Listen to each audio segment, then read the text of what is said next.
Greetings and welcome to Mount Olympus. I am Hercules Invictus, and today I'm proud to bring you Sword and Sandal Cinema with the scholars from the edge of time. And we're going to start with Michele Brittany. Greetings, Michele. How are you? Greetings, Hercules. I'm doing very well on a fifth Tuesday of the month. Yes. Nice to be back so quickly since we just chatted last week about G2 Mortal Conquest, I think it was. Yeah, sounds like the title of a video game, and I am questing for it. Yeah, Nick was checking and we could not find it at any of the free streaming places, unfortunately. So hopefully your quest will be fruitful. I will share whatever I find. And thank you so much again for turning me on to Tubi. Oh, That's you're welcome. a source of endless enjoyment as I find movies I barely remember or never heard of. Uh, it's really fun. Oh, it really is. And speaking of Tubi, I went to Tubi to see if I could find a good movie for tonight's topic. And as you know, and probably most of our audience knows, I'm very interested in ancient Egypt and Hmm. mummies and just kind of that whole civilization. So when I went and I looked on Tubi and I was looking, I think over on Prime, so often the mummy films are, full of vengeance. They're typically horror films. And I really wanted to watch something that would be more of a period piece, would definitely have sword elements in it at least. Something that kind of fit the bill a little bit more to the programming tonight. And so I went over on Tubi and I'm trying different keywords. And I thought, well, I'll type in sword. And it was fruitful because I came across a movie called The Swordsman from 2020. And it is a Korean film. And I thought that was fortuitous because I do actually enjoy watching Korean films. I watch a lot of the Korean television shows and associated films, typically over on Netflix. But I thought, check out Tubi and see what they might have. And so I did come across The Swordsman. It was directed and written by. Okay, so before I get there, I'm going to do a disclaimer right now and say that I am horrible with pronunciations. I'm going to do my best, but please, listeners and audience members, please don't be offended, please. I'm sure you'll do fine. But I'm trying, and I have the most utmost respect, and so do know I'm diligently trying to have the correct pronunciations. But if I fail, my sincere apologies. With that in mind, the director and also the writer of the film is a Cho Jae Hoon, and he uh, directed this film in 2020. It's a period piece, so I was very excited about that. And it also was set in the Trojan dynasty, which was in power from right before 1400 and almost right up to 1900. And in my watching of various Korean films and period pieces, Joseon always comes up. And so I was very intrigued by the fact that yet again, here is another opportunity to learn more about this particular dynasty. So I was very excited about that. And I also thought, maybe it's time that I actually go look up this dynasty and find out a bit more about it. So that was a good jumping off point for the film. And we'll talk a bit more about that. But I'll go ahead and jump into the plot. Um, and so that way we can know a bit more about the film, and then I'll discuss some different points about the film. So Awesome. Joseon, Korea. It's April 1623, approximately. The film opens with an envoy of horse riders endeavoring to flee pursuers. After they arrive at a mountainside palace, a lone guardsman, Tae-yul, faces off with the rebellion swordsman Min Sung-ho, as well as several other individuals that are with him. They are well matched as they duel. However, Tae-yul's sword splinters, whirling shards at his own eyes. Injured, Tae-yul refuses to give up. His king comes out of the palace and requests his bodyguard to stand down. The king abdicates to the rebellious coup. Some years later, I believe it's probably around 1636, 1637, Tae-yul and his teenage daughter, Tae-ok, live a modest life as trappers up in the mountains. Tae-ok is restless and excited that she and Tae-yul are traveling into the local town down at the bottom of the mountain. Tae-yul warns her about the dangers of the town, but Tae-ok is taking in all the wonders. She's wearing rose-colored glasses. She's so excited to be looking at the wonders of the town. However, the effects of the Qing corruption, the Qing is an invading force from, I think, Japan, and they were invading Joseon quite often. And so by this point, the Qings are actually, they've invaded, and they are continuing to invade and, spread their government, their influence on this culture. Well, the Qing is seeping into the local culture and into her purview, as well as Tae-yul's. They are involved in slavery. They're rounding up women. They're separating families.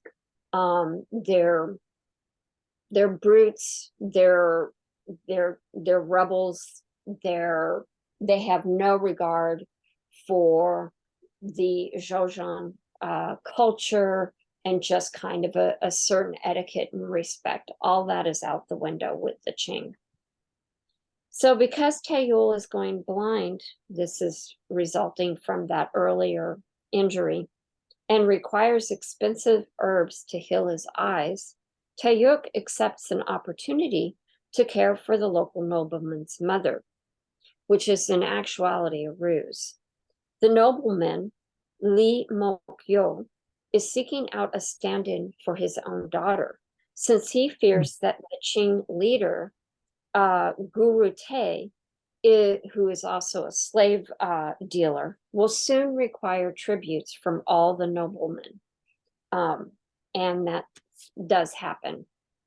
While Guru Tae's lieutenants are rounding up slaves, seems to be mostly women based on what I was watching, Guru Tae does start requiring the noblemen's children.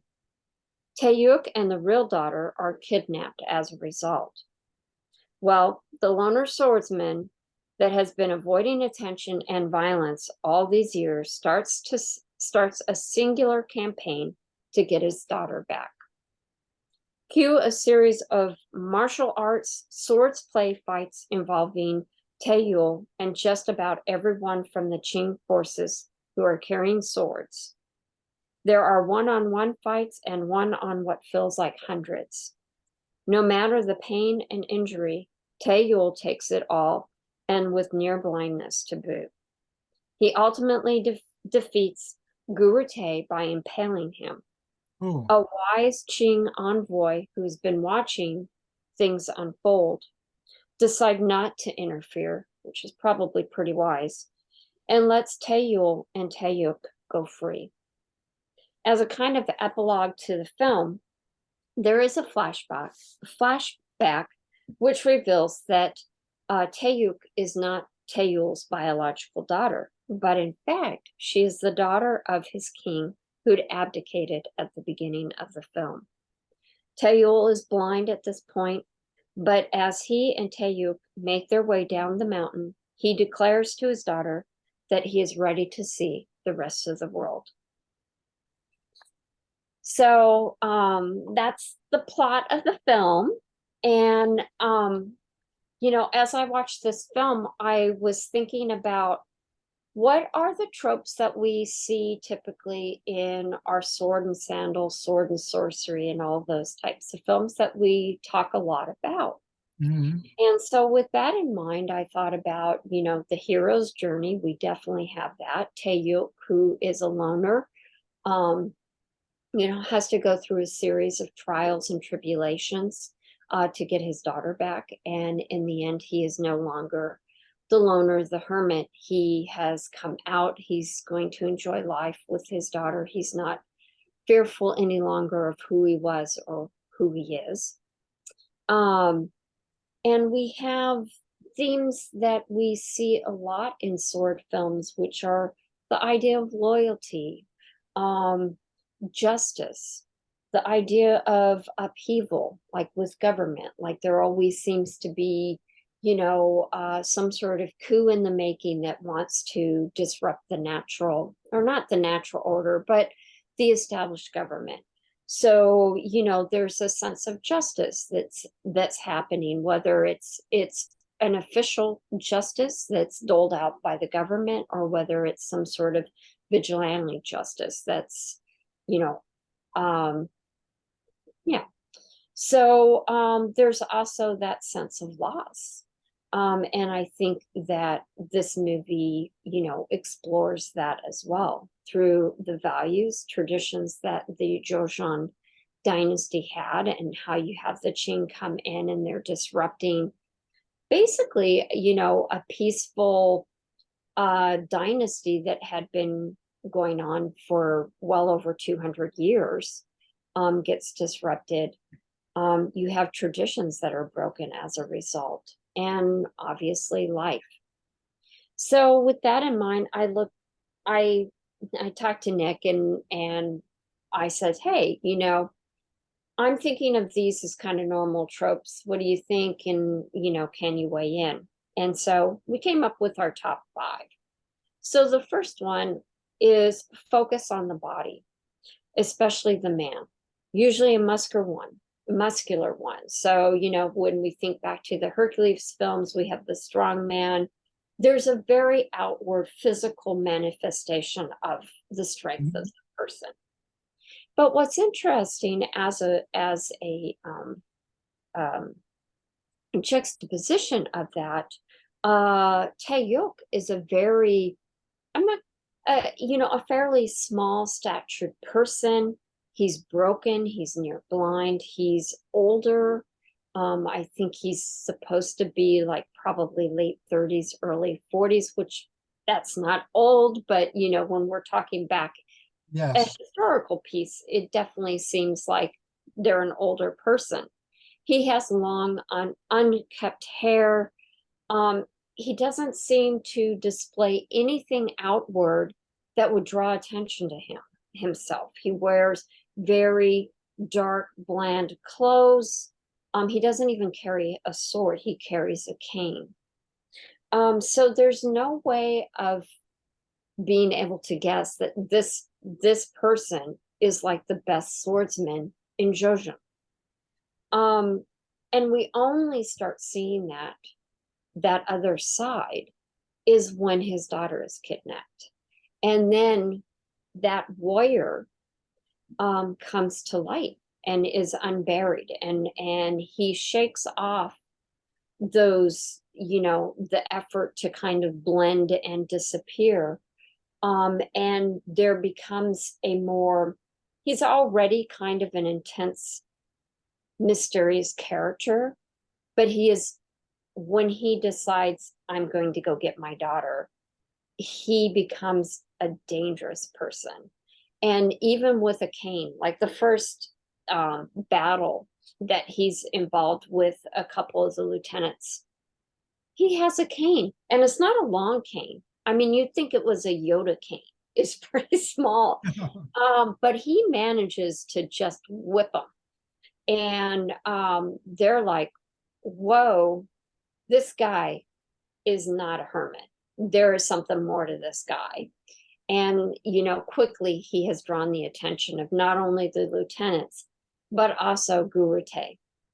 And Gurute has a kind of a side quest or a subplot in this story, is that he is looking for the best swordsman in Joseon. And so you can see where this is going. It's building up to eventually there's going to have to be a standoff. There's going to have to be some sort of sword fight between Taeyul and Gurute. So a second a trope or things that we normally see in like Hercules films and other sword films, lots of martial arts, lots of elements with the sword. And the swordsman delivers. When that daughter is gone, the swords come out and there is no holds bar.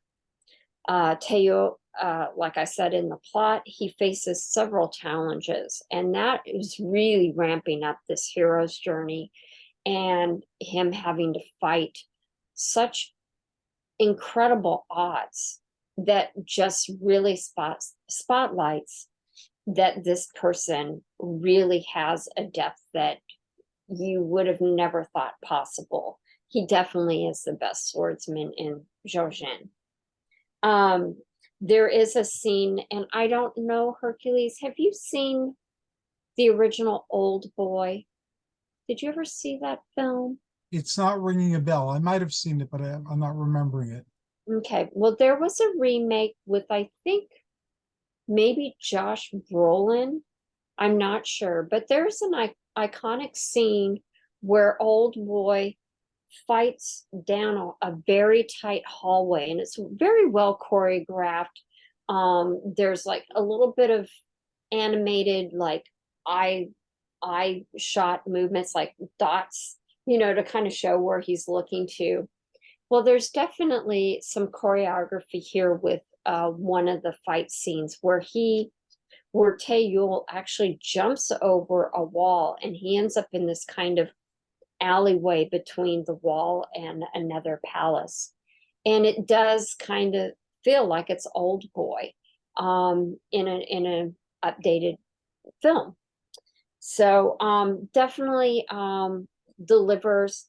Also, and I don't know in some of these sword and sandal films, but I know we get it like with kind of Conan, Beastmaster, and some of the other more contemporary films, that their sword will be very unique and very personal.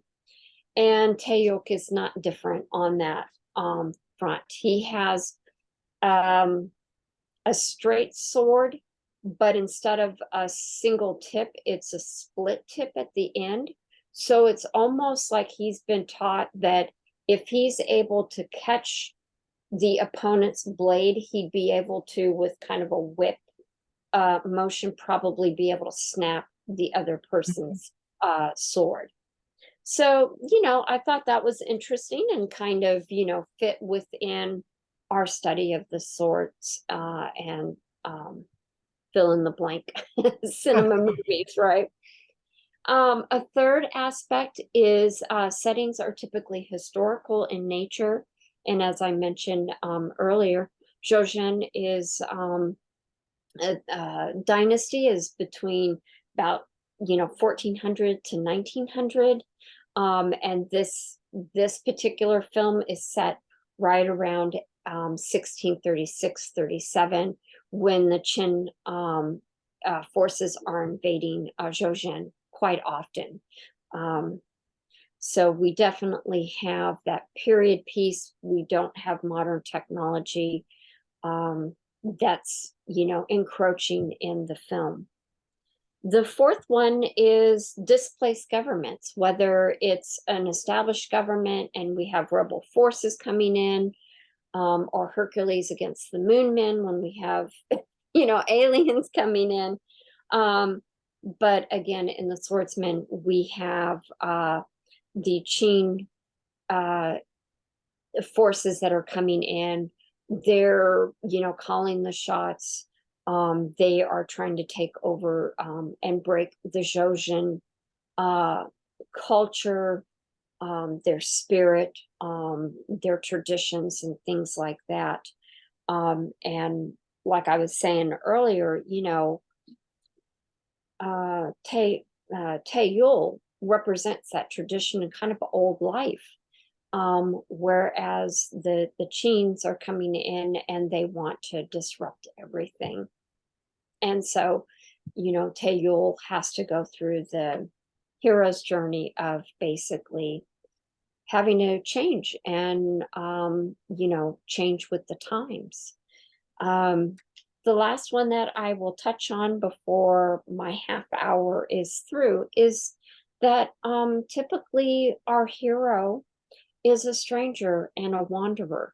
We've talked so many times, Hercules, on the various films over the last few years, how our main hero tends to be, a stranger in a strange land, or a stranger in his own land, or he's wandering through life and he's helping people and he doesn't really have any roots anywhere. Taeyul is similar in that regard because, we see in flashbacks that he was raised to be this bodyguard to the king, and that is totally disrupted when the king abdicates. And he becomes a stranger. He's injured. He's not seeking any attention. He's not seeking to be the best swordsman in the land. He just wants to fade into the background. He's friends or acquaintances with people. One woman in particular, he seems to be friendly with, and I think it's because she has taken care of Taeyuk in the past when she was younger. But he really does keep to himself through most of the movie. And it's not just that he's injured, but we also find in the closing scene that he has a very huge secret. And that secret is that Taeyuk isn't his daughter. It's a dethroned king's daughter. And he's been protecting her all these years. So in a way, what's interesting is that it comes for full circle. And though he wasn't protecting the king, he was protecting the king's progeny, his only daughter, and caring for her as though she was his own daughter. And in that flashback, there's really a neat moment where the baby is in like the nurse's arms and she's, gaga goo goo, and she looks his way and he looks at her and he smiles. And I just thought that was so neat. And then of course, the ending line is that, he's ready to see the world and he's ready to be the dad that she now needs. He's been the dad that she's needed up to that point, and now he's got a teenager, and now he's transitioning to the dad of a teenager. She knows the secret. Others know the secret, and he's embracing that. So that is the Swordsman. I hope, Hercules, that maybe you'll, when you have time, that maybe it'll interest you. It interests me a lot. Head over to Tubi. They do have, so just for everybody, I watched it in the original language. I prefer to actually hear the actual voice of the actors because I firmly believe that their inflection is important to my viewing. But there is, for people that are not interested in reading a lot of subtitles, there is an English dub also available. I would say that a very good movie. There's definitely there's blood in it, and there's violence, but I definitely highly recommend the film and think it's definitely worth a watch, and it's free. Commercials, I don't know if, well, Hercules, I think you've been watching some of Tubi. The adverts are not very intrusive. I No, mean, they're like, not. there'll be one and then it's gone, and then you're right back to the film. And it does, it's not disruptive to my enjoyment of the film. The commercials may be strategic for tension's sake, but there's not a lot, and it's definitely a platform to go take a look for movies. Oh, most certainly so. And again, it's free. And the movies are, some of them are easy to find elsewhere, but some of them aren't. Like you mentioned Beastmaster. One of my upcoming journeys through media is going to be the Beastmaster. I want to watch the movies again. I want to watch the series again. I want to read the one book that takes place in that universe again, because they changed Andre Norton's original idea so much that she didn't want to get involved with it. So Mm. Hmm. I'm looking forward. I saw on Amazon Prime and they were charging for it. And then I went to Tubi and it was there for free, for free. So of course I'm going to watch it on Tubi. Yeah, I really do like, they have so many films, and I would have done a mummy movie, but I really wanted to watch something that was going to be something a bit more within the program, as I said earlier, and I just really wanted to watch something that was going to be good. And Netflix doesn't have The Swordsman. It had come in my purview somewhere else, and then I was thinking, when I saw it on Tubi, I did go check on Netflix just to see if they happened to have it so that I could watch it without commercials. They didn't, and like I said, the commercials were hardly a nuisance at all, to watch it on Tubi. I was going to tell you, Hercules, that I think it's Voodoo, VUDU. That came up on something I was watching, and I believe that is also free. So I'm probably going to check that out I'm going too, to check and that out what too. yeah, to see what might be there as well. But yeah, that's The Swordsman from 2020. Real quick, I will tell you, it did have a couple of awards. Um, it it I don't I read this on Wikipedia, and I thought it was kind of interesting. It's not something that's come into my view before, but apparently when this was filmed back in, I think it was in 2020. It was supposed to come out in September 2020. It came out a week later, but the film had been pre-sold to 55 countries, which Wow. I thought was pretty incredible. So I think that's a testament to the caliber of the film. And I did read, oh gosh, some of the forums about this film, and a lot of people were singing its praises, but they were also talking about, when is the main actor, Jane Hook, I think that's how you pronounce it. He played Taeyul. Um, a lot of people were asking, when was he going to partner with the director again? When's The Swordsman 2 coming out? Or, maybe a prequel, or who knows? But definitely a lot of people, a lot of fans for this film. And the fact that it was pre-sold to 55 countries, I thought was pretty amazing.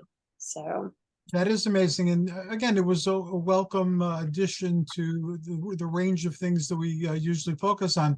The intent was always, even though a lot of these things arose in Greece and Rome and Egypt, to honor that because that's where it came from, but still to show that these are universal things. Heroism, uh, having a tough time talking today. Heroism is not just a Greco-Roman Egyptian thing. It extends globally throughout humanity. So it's always been the intent to introduce other elements. So I thank you for being proactive and forging ahead into unknown waters. And that was an excellent example.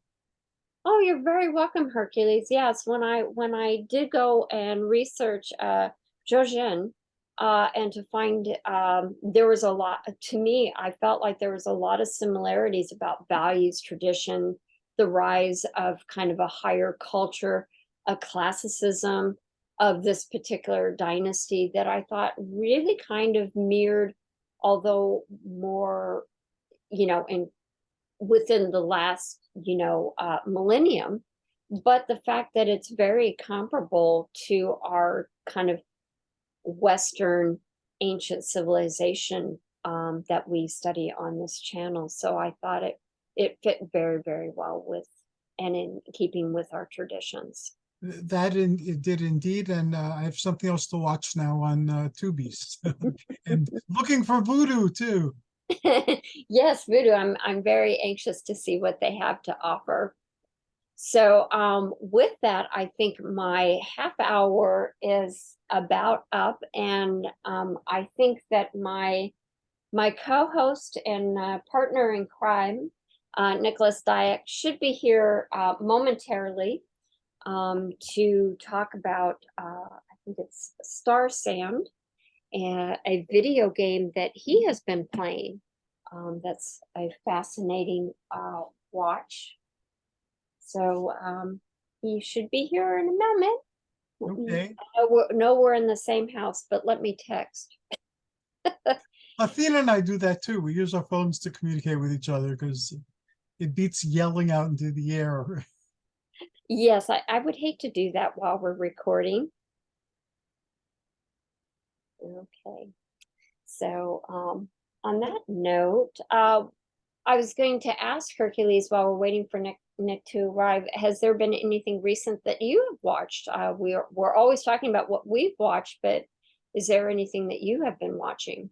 Well, Athena and I have been watching the Buffyverse, so Angel and Buffy. Mm-hmm. We started from the beginning. We didn't watch the movie. We didn't watch the Dracula movie that kind of got woven into it. Mm-hmm. But other than that, we've been watching the whole thing from beginning, and we kind of alternate discs. And so it's slow going. We watch maybe a couple of episodes a day. And some days we skip, some days we watch more than two. But that's our current journey. And I picked up recently Babylon 5, the animated. I don't know if it's a Oh, sequel or prequel. I have no idea yet, but I'm looking forward to watching that at some point. mm-hmm. Oh, that's I've watched a little bit of Babylon 5 back when it was originally on, but I don't know why I didn't really get into it. I mean, I liked the characters and I thought it was a fascinating story. But there's probably just lots of other Mhm. interesting programming out there. There was so much back. I don't remember when Babylon 5 was on, but it just seemed like there's so much around that time. It's neat that you're watching Buffy because I had started watching that while it was still on Netflix and very much enjoyed it. They did have an episode with a mummy, a Peruvian mummy. I think maybe in season 2. But I definitely enjoyed it and wish I had gotten all the way through it, but down the road I will. So, Yeah, it's fun, and we watch things like we did about a year ago. We did the X-Files, like the whole X-Files series and the spin-off shows and the movies, and so we did that. And we did True Blood another time, and I'm gonna watch on my own Beastmaster.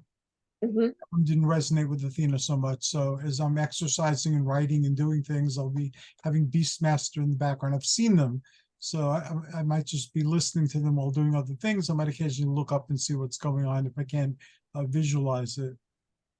That's so interesting. I do that at work too. I kind of like having something on in the background that will, Mhm. I don't know, it kind of helps me to focus in on what I'm trying to work on. It's kind of a weird, I don't know why our minds are like that, but Yeah, my mind I is very definitely much do like that. that. I like a distraction too, And I found even that sometimes I could watch two videos at the same time. This sounds really weird, but I could have like two different things happening and just listen to both of them, even though it sounds like a cacophony of sound. I'm able to listen to them, and so it gets more done. I don't know how you're able to do that, but I think Nick does that sort of. Like he'll have something on, but then he might be playing a video game. Mhm. Also yeah, I can have one item, but probably not two.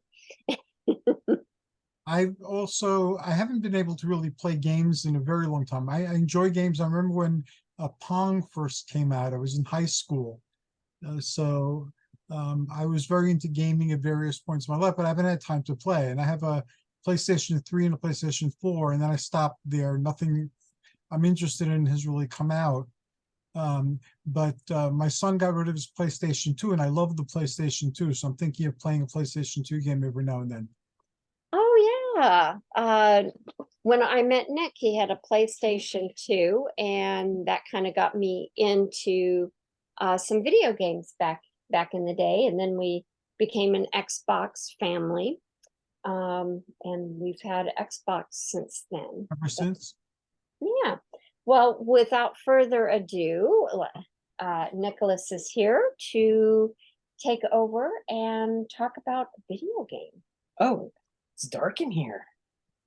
Michele lives like a vampire. We were just talking about Buffy and Angel and Yeah. vampires and things like that.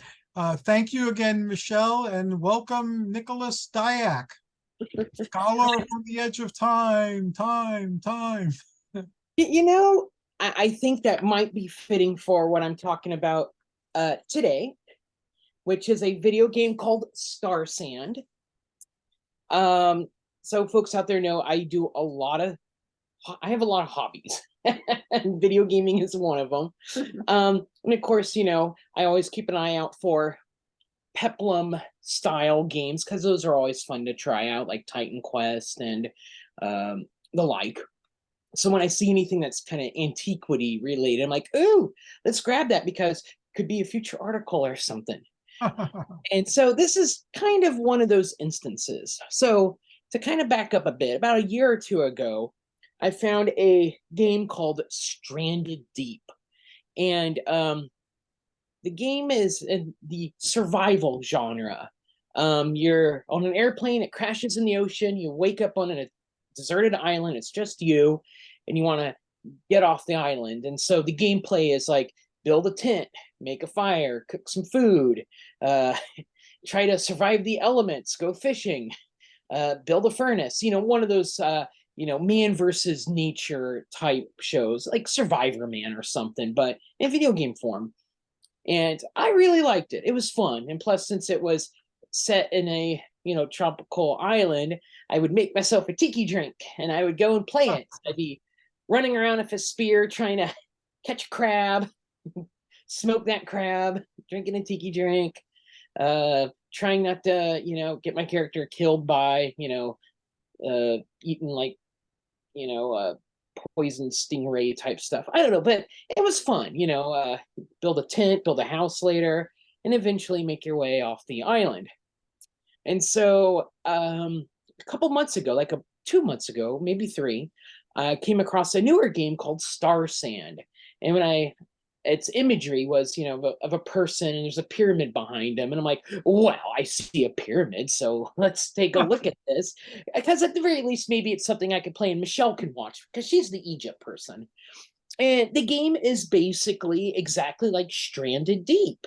Its gameplay is like that. So the story in this one is you're out jogging and a sandstorm happens and you get whooshed up in it and you wake up and you're on another planet, I think. Well, wherever you're at, it's like a cross between Dune and Stargate, I'm going to say, because the world you're in is all desert, but there's like ruins and a pyramid, so it feels like ancient Egypt, but there's aliens that burrow under the ground like centipedes and they pop out and get you.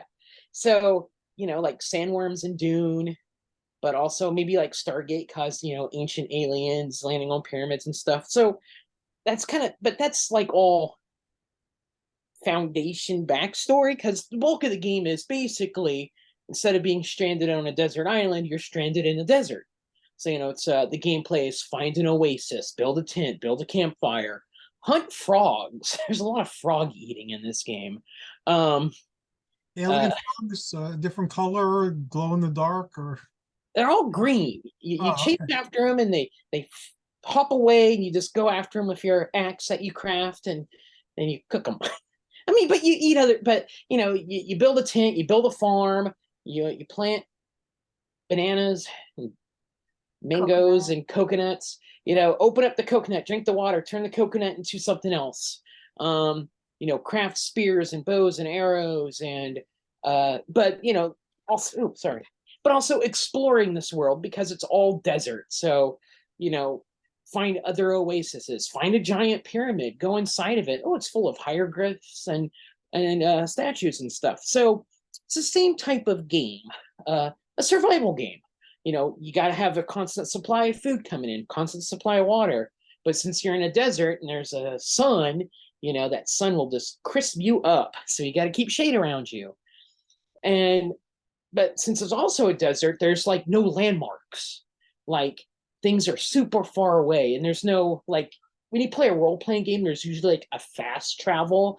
Like, oh, I've been to that town before, I'll just fast travel to it, click Right. and all you're there. Not this game. This game is all about, you are going to either walk, or if you eventually tame a camel, you are going to ride entire distance. So there's lots of just minutes upon minutes of just traversing this desert. And of course, there's no features except dunes, and so it is incredibly easy to get lost. So I guess what I'm trying to say is I really like the game, except it's glitchy as heck. But it scratches a little bit of that Egyptian antiquity to it, because the world you're in is full of ruins, and there's hieroglyphics. There's a giant pyramid you could go and explore that's full of like statues of gods and stuff. And that's, it's all kind of neat stuff. It's a different type of setting. But what makes it weird is, like, the sky has 2 moons, and there are giant centipede aliens that try to gobble you up. And you craft a spear, and you're like, ah, take that, alien. And they're unrelentless. But So, there's a ancient alien aspect to it. Like, I'm sorry, what was that, Hercules? let me ask a quick question. Oh. So does this take place on Earth, or a place colonized by Earth? Because if there were camels and frogs and centipedes and bananas and coconuts. See, that's where I think of it. It's like Stargate-ish, where Okay. Earth, but there's like some other like planet that's very Earth-like with its deserts and pyramids and stuff. I think this is supposed to be like that. So it's not on Earth. Well, that's the thing. I don't know, because there's not much story to the game other than you're caught in a sandstorm and you're whisked away here. But the sky does have 2 moons, so that does tell me it's a different planet. Okay.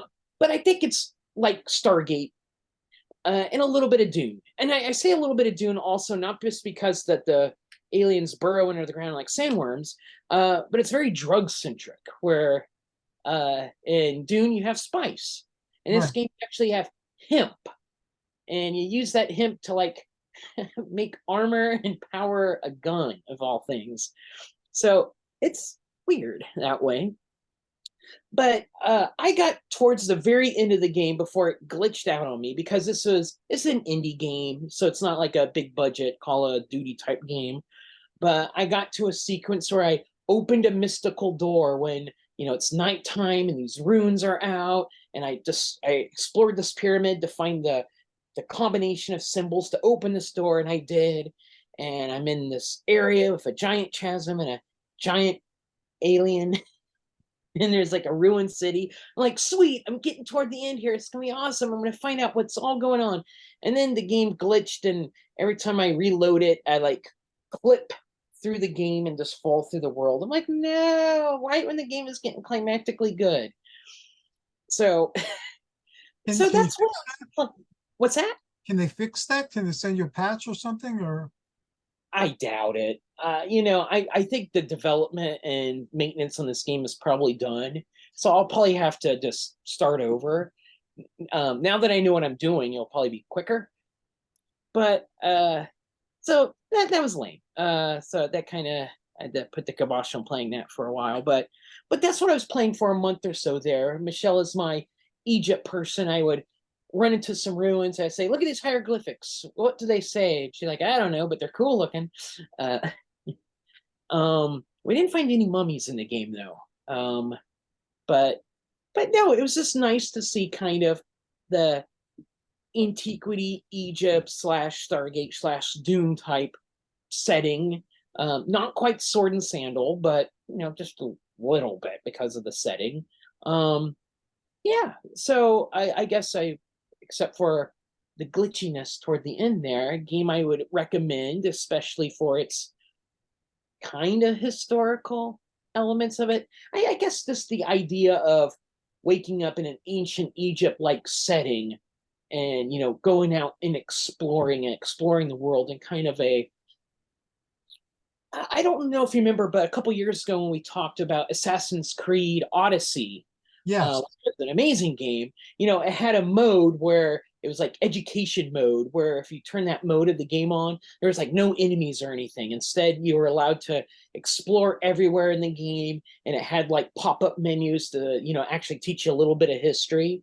I kind of felt Starsand was a little bit like that kind of this simulation of being in an ancient setting. Oops. By yourself. It's very lonely in the game, except for burrowing aliens that look like centipedes. No other people, no. Nothing.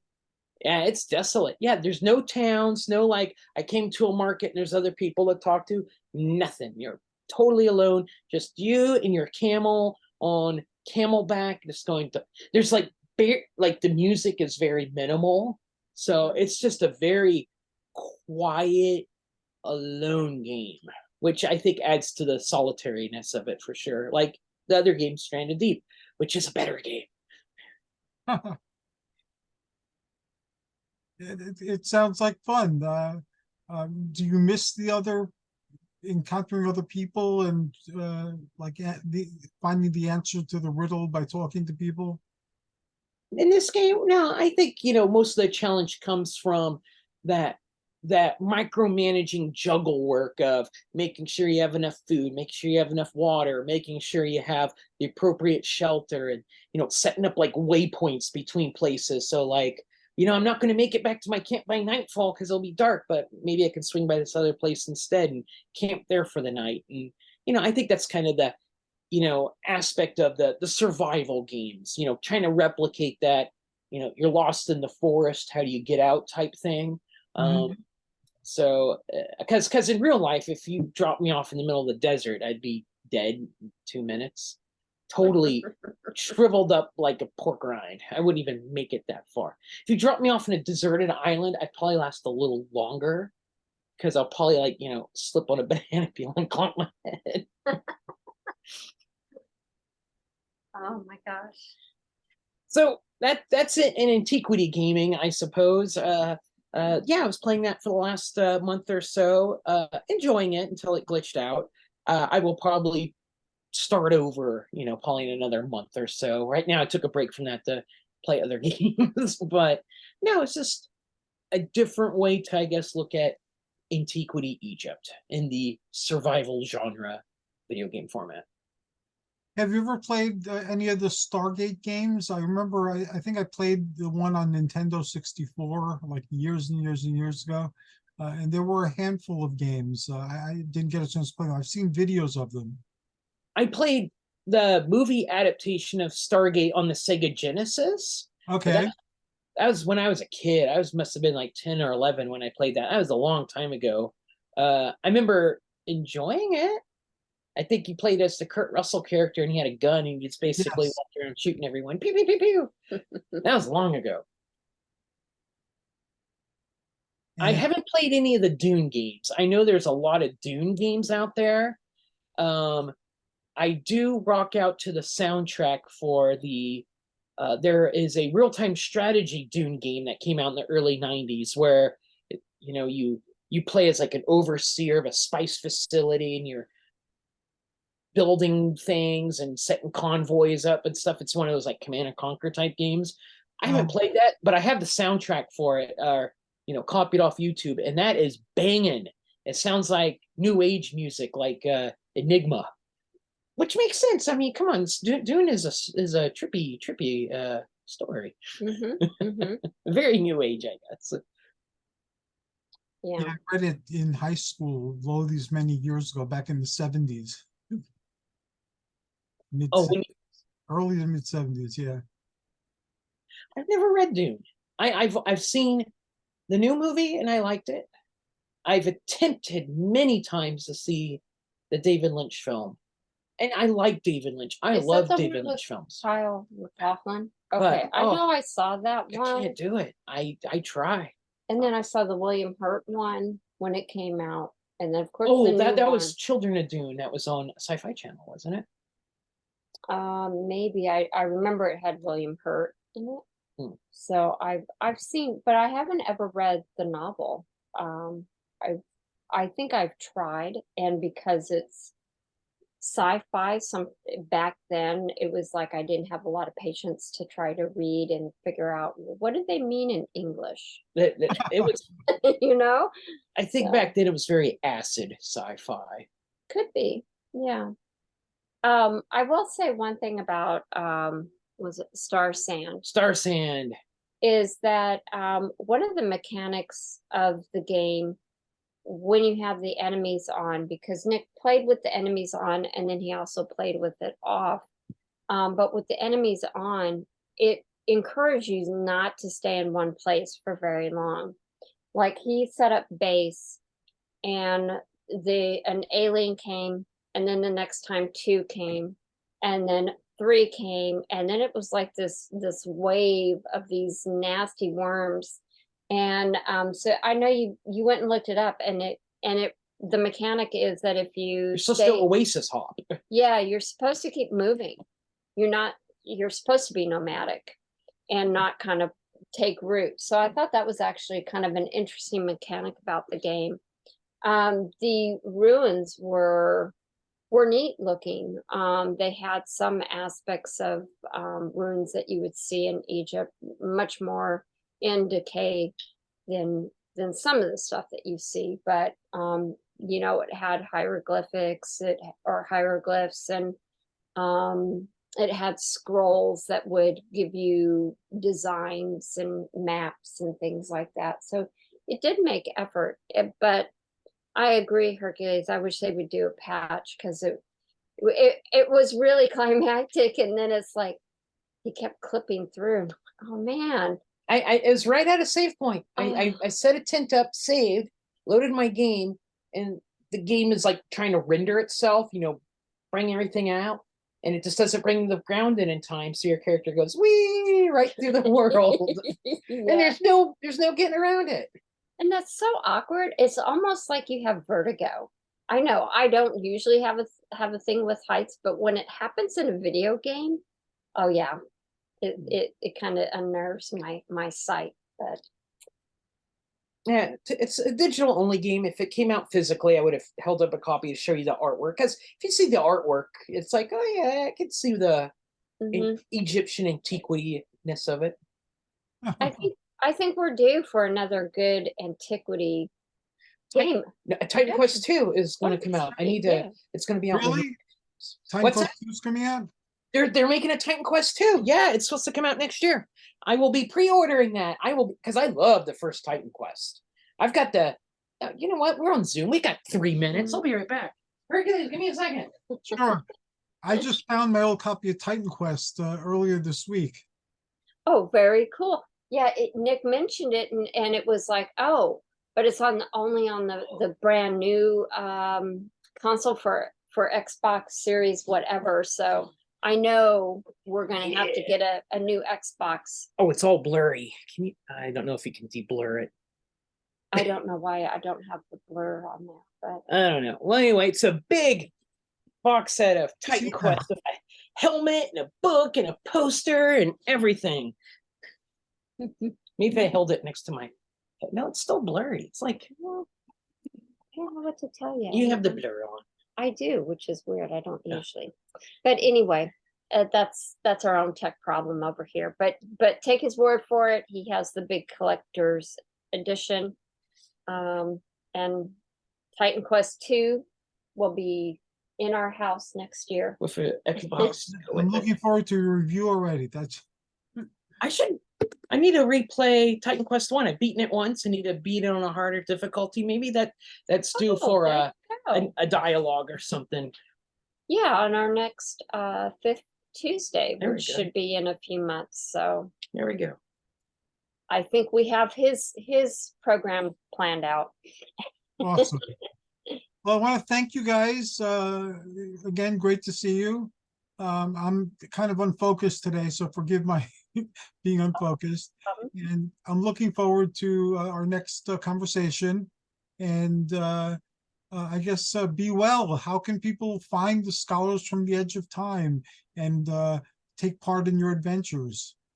Well, I have a website that I barely keep accurate, michellebrittany.com. And then I do have an author page at Amazon.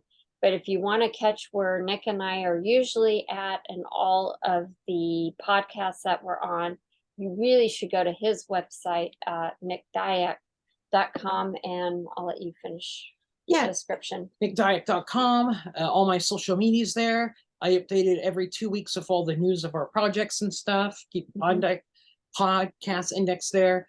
I try to crank out essays, shorter form essays there when I can. But that's the best way to find me and my ongoings. I'm hoping this weekend, we're off to CocoCon this weekend to be on panels and stuff, but I'm hoping to kind of sequester myself in the hotel room and get some book reviews and peplum ponderings and stuff just spawned out, so I come out looking very productive. Will it happen? I don't know. I'm going to try, but sometimes when I say I'm going to do this, I instead wind up going different route. Tiki Drinks may call his name at some point through the weekend, maybe, depending if there's any tiki drinkers at the convention, but it should be fun. And I like the term peplum ponderings. I used to call mine a sword and sandal cinema for the soul, like years ago when I first Oh, started. I like that. Yeah, I was doing it for a while. After we would do an episode of Film Scholars, I would take my notes and put it on my website, call it Peplum Ponderings, but I haven't done one of those in a bit. So maybe I need to do one for that last movie we watched, G2, Mortal Conquest. That's right.